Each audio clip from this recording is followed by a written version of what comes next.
Du temps a passé depuis le jour où sur mon CB, le radiotéléphone de bord de mon camion, j'avais capté le message de Teddy, le petit garçon handicapé. Nous étions devenus de vrais amis, lui et moi.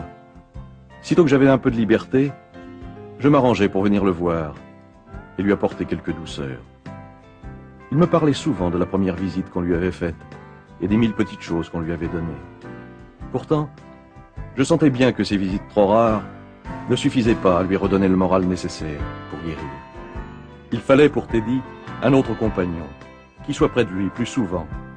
Ce compagnon, le hasard allait le placer sur mon chemin. C'est à l'époque où toute une population se jette pêle-mêle sur les routes. Ça s'appelle les vacances et ça ne souffre aucune entrave. On sacrifie tout à la folie du départ. On plaque tout et on s'en va. Nous les routiers, pendant 48 heures, on s'arrête et on laisse passer le flot.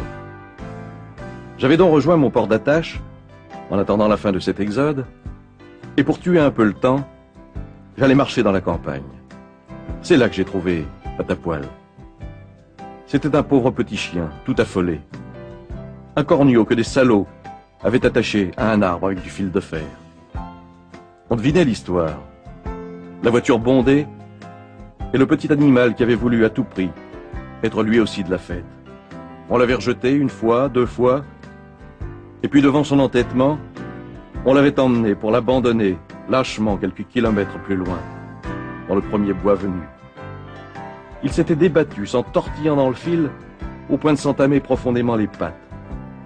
Il avait crié, appelant au secours ceux qui déjà l'avaient oublié. Couché sur le flanc, ce n'était plus qu'une pauvre petite boule de poil sanglante et meurtrie. C'est pour ça que je l'appelais Patapoil. Je m'approchais de la bête et lentement, avec précaution, j'arrivais à la délivrer de ses liens. D'abord, elle me mordit, et puis elle me lécha les mains avec reconnaissance.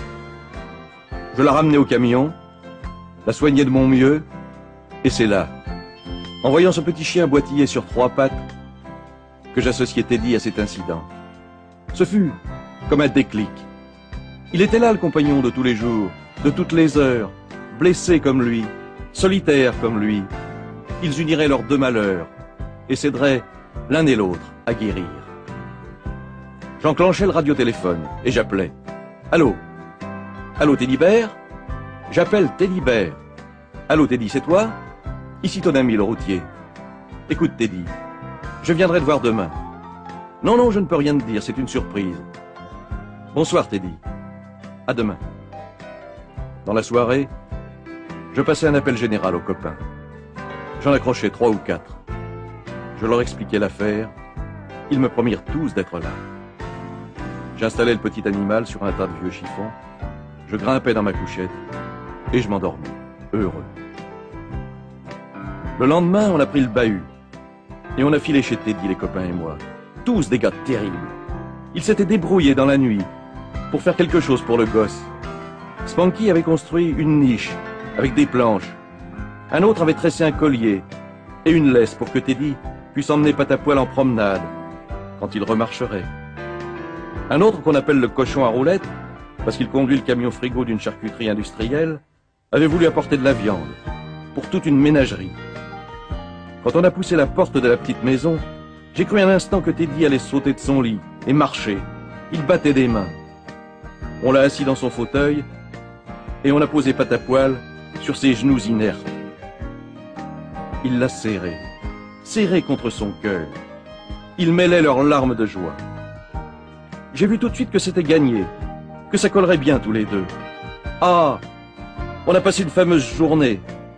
Et quand il a fallu repartir, tous, même le vieux Ben qui va bientôt lâcher le volant, on avait vraiment l'impression d'avoir 7 ans. Comme la première fois, le CB nous a rappelé, quelques kilomètres plus loin. D'abord, on n'a rien entendu. Et puis, en prêtant bien l'oreille, on aperçut de petits aboiements, auxquels se mêlaient de gros sanglots d'enfants. C'était Teddy. Et il nous a dit « Merci. Merci à vous les copains. Vous avez été formidables. Vous m'avez donné la plus grande joie de ma vie, même si je ne dois plus remarcher. Jamais. On n'a plus osé se regarder, nous autres. On s'est quittés bêtement, sans savoir quoi se dire. On venait de prendre, vite fait, un sacré coup de vieux.